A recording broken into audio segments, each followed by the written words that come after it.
Hi divers, Alec, Peirce, Vintage Scuba. We're going to have some fun today. You know, I've mentioned to you many times how when I started scuba diving in the late 50s and through the 60s, it was very common. In fact, it was most common for divers to make their own gear, to modify their own gear, but in many cases to make it. And I've already shown you, go back through this playlist and you'll see homemade scuba. Homemade tanks, homemade regulators.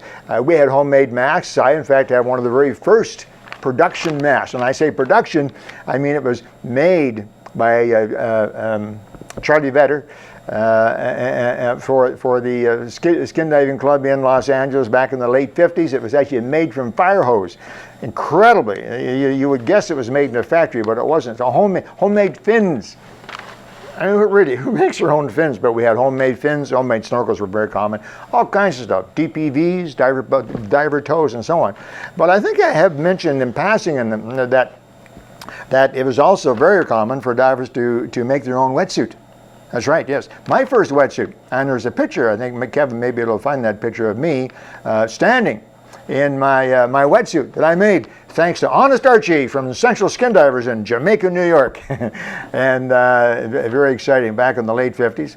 And Central Skindivers had a full-page ad every month for years and years and years in Skindiver magazine, which was by far the most popular magazine ever produced, by far. And full-page ad. And you could send away, gosh, I can't recall now, I'm not sure if it was $9.95 or $19.95, whatever it was. You would send off some minimal amount and wouldn't begin to touch the taxes on a suit today. But you could send off 20 bucks to Honest Archie, and he would send you a wetsuit kit. That's right, a wetsuit kit. You think I'm kidding, huh? Look at this. Kevin, what's that say right there? Can you read that?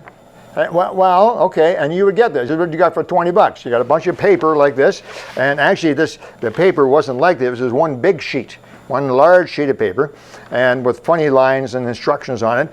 And as the instructions said, you also got a bottle of glue. Yep, and have glue, and you had to borrow your mom's scissors, your mom's best scissors. Always get the best scissors. Don't take cheap scissors. Go into her sewing cabinet when she's not watching and get her best scissors. Yes. Anyway, and then away you go. And you would simply follow the instructions, and the instructions are simple. Read the instructions thoroughly before starting cutting or assembly. Now, you hear that all the time. Before putting this toy together for your kid, read all the instructions, and sometimes I've actually done that. Not very often, though. But it was important to do that with this wetsuit kit because there are different sizes, you see. So Kevin would wear one wetsuit, then I would wear a different wetsuit entirely, trust me. And anyway, so you had to know how to cut this pattern so the suit would come close to fitting you. You notice I said close to fitting you, not like today. They were different back then. So you do that, and then as it explains on here, your layout and cutting, you have your different sizes, small, medium, large, and extra large. And a woman, small or medium. So depending on what you got the same kit. It's the same kit. But all these parts came in a single sheet. I'm not sure if you can see right here. Devin, can you see here? Big sheet of paper. There's also a big sheet of neoprene rubber. Neoprene rubber. Early on, my own suit and very earliest kits, the neoprene was rubber on both sides. Now today, when you feel a wetsuit, it's got nylon cloth on both sides, and that's what most of you are used to. But if you look around the dive store, next time in the dive store, you will see lots of examples of suits that have what appears to be rubber on the outside, and in fact it is rubber on the outside, neoprene rubber on the outside. Now most of those suits also have nylon on the inside for strength, because if it's just rubber both sides and you grab and pull, it would stretch and get distorted, possibly tear. So now they put nylon on the inside of any rubber pieces. That is what we used to call skin one side. Skin, that's what we meant by rubber. Skin one side, which meant by inference that the other side was nylon. But the idea of putting nylon on suits didn't come along until the mid-60s. Prior to that, they were skin both sides. We didn't say that. It was just neoprene rubber. Rubber, rubber, rubber. He has rubber on your body and rubber on the outside. And that's what Honest Archie would send you. So he sends you a sheet of rubber and sends you these instructions. All right? So what do? Well, first of all, the first thing is it explains to you, you choose your size, you see? So I would probably choose a medium, medium large, somewhere in there. And then around the outside of the pattern, you see here, can you see these dots here, Kevin? There were a series, the pattern was fairly large, maybe this large, and then there were a series, there were little lines and little dots, then these little stars, and then the big dots. So if you were small, you see, as it explains in the instructions, you would take your scissors and you would cut along the dots, because that's the smallest size. If you're a medium, for me, I cut along these little stars. If you're a large, then you cut along the next line. If you're extra large, you cut out here. So you see that the pattern is bigger or smaller depending on your size. And then as the instructions say, so now what you do is you take this pattern and you transfer it to the rubber. Yeah, so these are the pants. See, it took me a minute to remember how this worked, but yeah, these are the pants. Seems a little bit weird, but these actually the pants. The way this works is this is the bottom, this is the leg, and this actually curls around, and this, you see, becomes the ankle. It curls around and glues in place. So now you have an ankle at the bottom. That's at the bottom. And then what's this? It looks kind of funny up the top here, but not really, because what happens is this V glues together. You see? So now the pants come together. And then you have another one. You take this pattern, you flip it over, as it explains in the instructions. You flip it over on the neoprene, and you cut out the right leg. You see? Another one of these. And the right leg glues onto here, and down the leg, and the back, and down the leg. Now you have two tubes is what you have, two tubes, with a bit of a taper at the top because of the V. It's called a pant. Yeah, it's just that easy. And then you see, you go, and it explains on this one, this is the jacket part. So you can see what I just described right here. I don't know if you can see that, Kevin, but you see there's two of those tubes cut out, you know what I'm saying? And that glues together, and that glues together, and that's just like that. Now this is the front. You see it there?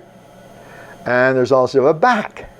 And there's a sleeve. You see this funny looking piece here? This looks like a whale tail. You see it there, Kevin? And there's that piece. So this is the right sleeve. And you cut this out after you've got yourself, and you turn around, you glue the edges together, and you got a sleeve like that. And then once you get the two front and back together, you glue that on the front and the back. And there's even a beaver tail. You all know what a beaver tail is, I hope. Yeah. You've been watching my videos, you know the beaver tail. All suits used to have a beaver tail. So this glued onto the back, as it says, this glued onto the back, whoops, like this. And then the beaver tail came up through up through your groin, up through your crotch, came up, and there were snaps. They included the snaps, snapped onto the bottom of the front, and then held the suit in place. Just that easy. It's just that easy. I say it's just that easy. Pretty neat, huh? And do I need to explain what this is?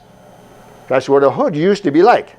Hoods today, not only are they beautifully form-fitted and they got a nice neck on them and everything else, but they also have a bib, a nice big bib, which you tuck in underneath the jacket to keep the water from going in and out. But in the 50s and 60s, this was what a hood looked like. Yeah, the pants came up to here and stopped. They were called high-waist pants. Yeah. They used to have, before that, used to have low-waist pants, be like a pair of jeans. But then some bright person said, you know, if we put an extra piece of neoprene about like that and bring the pants up to about here, it'll be warmer. So they did that, and those were marketed as high-waist pants. It's a big deal. It's worth an extra few bucks. High-waist pants, yeah. And then later, as you know, much later, not long after the do-it-yourself suits were gone, they became Farmer John's. So the pants actually grew right up to the shoulder with shoulder straps. Well, that's all gone now, and then most suits today are one-piece suits.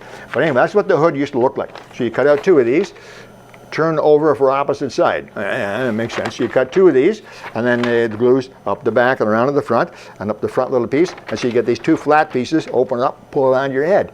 And that was the hood. Have you seen wetsuit boots in a dive store lately? My gosh, you'd think that Nike or Adidas was designing the boots for divers these days. They are unbelievable. They got insoles and arch support, and they got them for hiking. And for running, I'm kidding a little bit, but they have unbelievable boots these days, and they slip on. Some have zippers, some have Velcro. They're unbelievable. Yeah, it used to be so simple in the old days. Yeah, you make your own. Cut two pieces like this. Two pieces, glue. There you go. It looks more like a sock than a boot, but you know it was called a boot. Does it say boot on here? Boot. It says boot. More like a sock, but this is what we used to wear. But the point of all this is, you see that you could send off your $20. That's about what it was. I think Kevin's going to put that ad on, and you'll see the exact price on that. It was fantastic. And Honest Archie would send you your own custom-made wetsuit. Well, custom made because you made it. Custom made means something different today, but that's the way it was. And it was a lot of fun. And I wore that wetsuit for years. You've seen the picture. You'll see the picture of Kevin puts it on there. And later on, I fancied it up. I went into the dive store, and one day down in Toronto, it's about an hour and a half away from where I lived. There were no dive stores in my small town, not in those days. There were only 4 dive stores in all of Canada. And the fella had this roll of yellow tape, about an inch wide, yellow. What that's for? He says, well, what you can do is you can put that over the seams of your wetsuit. Makes it stronger. The seams won't pull apart. And it makes it look just like Jacques Cousteau's suit. That was the selling point. Yeah, and so I gave him $2, whatever it was, for this roll. And all my main seams, I put a piece of yellow rubber tape, glued on, right on, it says neoprene, glued right on there. And so I had a Jacques Cousteau style, custom made to my body wetsuit. It was a lot of fun in those days. It really was a wonderful time to be alive. And the sport of scuba diving in those days was different. There was a total involvement. Yeah, you didn't take a course and then go south. No. You made a suit, and then you made a mask maybe, and then you figured out how you're going to get some scuba gear, because the scuba unit was expensive. A tank and regulator system was probably about $100, maybe more. A lot of money, think about that. So you could actually make them, or you could buy one used. There weren't too many used ones around. There weren't too many divers, but so it was a total involvement. You gathered your gear, you made it fit, and then you took the course. Courses were interesting. The course was, in my case, 26 weeks long. Now the popular course is 1 weekend, full-time, 2 days, and you can be certified in actually 2 days. It's just, things have changed a great deal. But it was a lot of fun back then. Total involvement. That's a good idea, isn't it, Kevin? We should call that total involvement scuba. Everything requires your concentration and your involvement, from making your own gear to getting to the dive site and cleaning. There's a lot. Your own maintenance, you serviced your own gear, everything else. So it was a lot of fun in the 50s and 60s. But there you go, guys. Make your own wetsuit. From the late 50s, early 60s, from Central Skin Divers, you'll see those ads on there. And you can still do this today, I suppose. I'm not sure if you would, though. First of all, the suits didn't fit really well. If you had a very small waist, you'd had a big gap on the side here, you see. You had big shoulders, then you had gaps under your arms. We learned to dive with these old wetsuits. They weren't flexible the way they are now.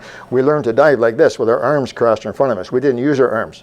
And the training programs today, they tell you, don't use your arms to swim, use your fins. Yeah, that's good. You should redo that. In the old days, they didn't have to tell us that.